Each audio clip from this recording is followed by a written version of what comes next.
and welcome to our West Coast Today podcast with me, Kathy Griffiths. And me, Sandy Neal.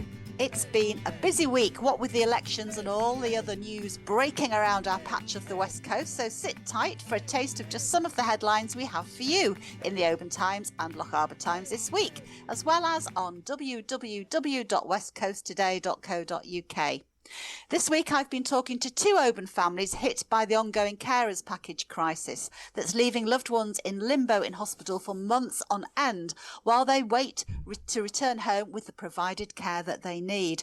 John Russell, who we featured in stories before, has now been on a ward for 1 year.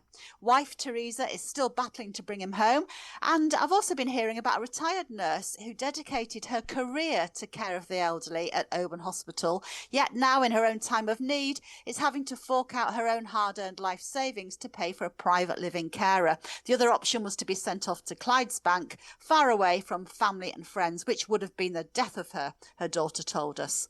Staying with carers package concerns, over in Lochaber, I visited Iona Grant, whose permanent homecoming to Fort William this week after 7 months stuck in a Nairn care home will be bittersweet.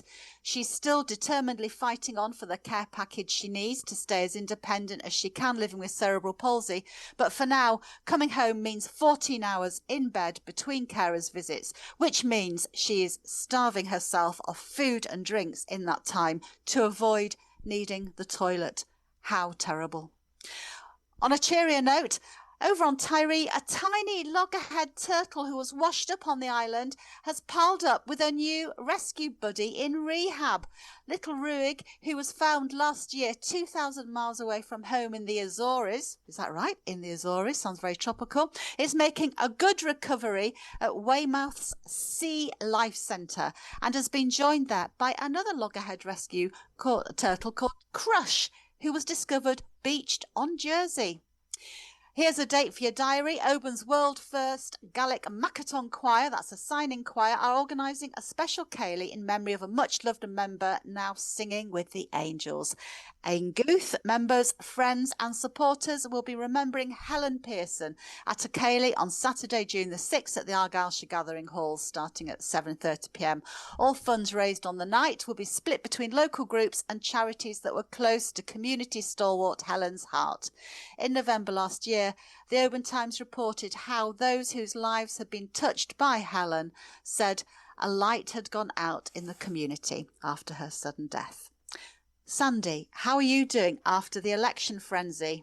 Well, tired is the one-word answer to that, but here we are, now rested and back. Across all our papers, we have a roundup of the results from the Holyrood elections. Some results were surprises, some were nail-bitingly close, and some arrived very early the next morning. In any case, we were there, and you can digest it all easily over your morning cup of coffee. Change was also the theme in Kilcrennan as the community gathered for its first Beltane celebration, the traditional Gaelic festival marking the turning of spring into summer. And after the election results, at last, the results that really matter. The Highlands and Islands Music and Dance Festival.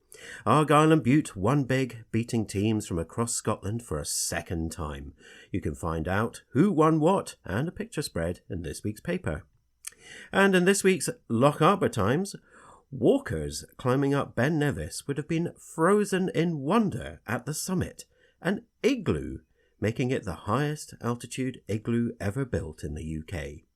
3 friends, all aerospace engineers, muled their construction kit up 4,413 feet to the top for their feet, and made their igloo so big they all had room for a well-deserved sleep.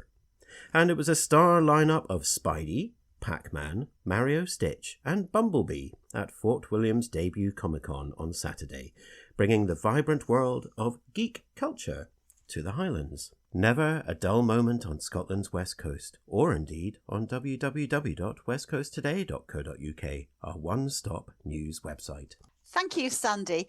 To recap, Sandy, you can read all these stories in full and more in this week's OT and LT, or why not jump over to www.westcoasttoday.co.uk, where you will find news and features from all our titles here on the West Coast. We love hearing your stories and seeing your pictures, so keep in touch with your news by calling us on 01631 568 000, or editor at urbantimes.co.uk, or editor at lochabertimes.co.uk.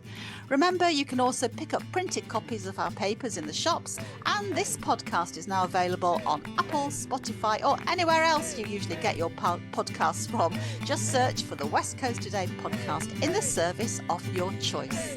Thanks for listening. It's bye from me, Kathy Griffiths. And bye from me, Sandy Neal. Bye. Bye. Hey, hey.